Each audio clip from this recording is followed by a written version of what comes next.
जब हमारे नबी के दादा का इंतकाल हुआ तो उनके आखिरी अल्फाज क्या थे और फिर नन्हे मोहम्मद की परवरिश किसने की, चलिए जानते। कुरैश के सरदार, काबा की चाबी के अमीन, सब कबीलों में इज्जत रखने वाले बुजुर्ग हजरत अब्दुल मुत्तलिब बिस्तरे मर्ज पर थे। बड़े बड़े सरदार उनकी चारपाई के पास बैठे थे। उनकी सफेद दाढ़ी सीने पर फैली थी और आंखों में अब भी नूर चमक रहा था, मगर सब जानते थे कि वो साया अब उठने वाला है। लेकिन उनकी निगाहों के सामने बार बार एक नन्हा बच्चा घूम रहा था, वही जो उनके दिल का चैन और सुकून था, वही बच्चा जिनके वालिद को उनकी पैदाइश से पहले ही मिट्टी के सुपुर्द कर दिया गया था और जिनकी वालिदा बीवी आमना भी मदीना के सफर में 2 साल पहले इस दुनिया से रुखसत हो चुकी थी। नन्हे मोहम्मद सल्लल्लाहु अलैहि वसल्लम जो अभी सिर्फ 8 बरस के थे, मगर उनकी पेशानी से एक अजीब सी रोशनी झलकती थी। हजरत अब्दुल मुत्तलिब ने अपने पोते मोहम्मद सल्लल्लाहु अलैहि वसल्लम को अपने पास बुलाया, उनके सर पर प्यार से हाथ फेरा और बहुत प्यार से सीने से लगाया और धीमी आवाज में कहा, ये बच्चा कुछ अलग ही है। फिर उन्होंने अपने बेटों की तरफ देखा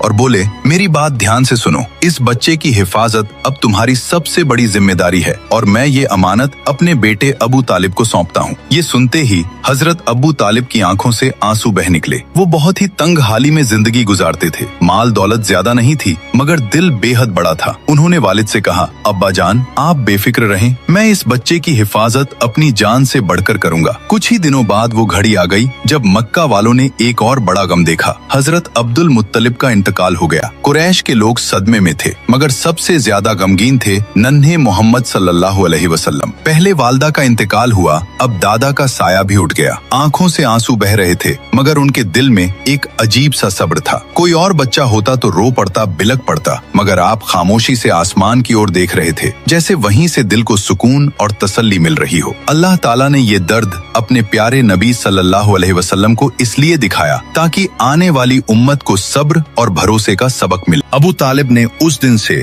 मोहम्मद सल्लल्लाहु अलैहि वसल्लम को अपने घर में ऐसे रखा जैसे औलादों का ताज हो। घर छोटा था, खाने में अक्सर कमी रहती थी, मगर जब भी मोहम्मद सल्लल्लाहु अलैहि वसल्लम साथ बैठते बरकत उतर आती। एक वाकया बहुत मशहूर है। एक दिन घर में बस थोड़ा सा खाना बना था, इतना कि 2-3 लोग ही खा सकते थे। बीवी ने कहा, आज तो बच्चे भूखे रह जाएंगे, मगर अबू तालिब ने नन्हे मोहम्मद सल्लल्लाहु अलैहि वसल्लम को पास बैठाया और कहा, बेटा तुम भी हमारे साथ खाओ। जैसे ही आपने बिस्मिल्लाह पढ़कर खाना शुरू किया, वो थोड़ी सी नेमत बढ़ती चली गई। सारे बच्चों ने खा लिया, घर वालों का भी पेट पूरा भर गया, लेकिन फिर भी थाली में खाना बाकी था। ये है मेरे नबी की बरकत, जहाँ थोड़े से खाने में पूरे घर का पेट भर गया। सुभान अल्लाह। जो लोग नबी पाक से सच्ची मोहब्बत करते हैं, कमेंट में सुभान अल्लाह जरूर लिखें और अगले पार्ट के लिए सब्सक्राइब जरूर करें।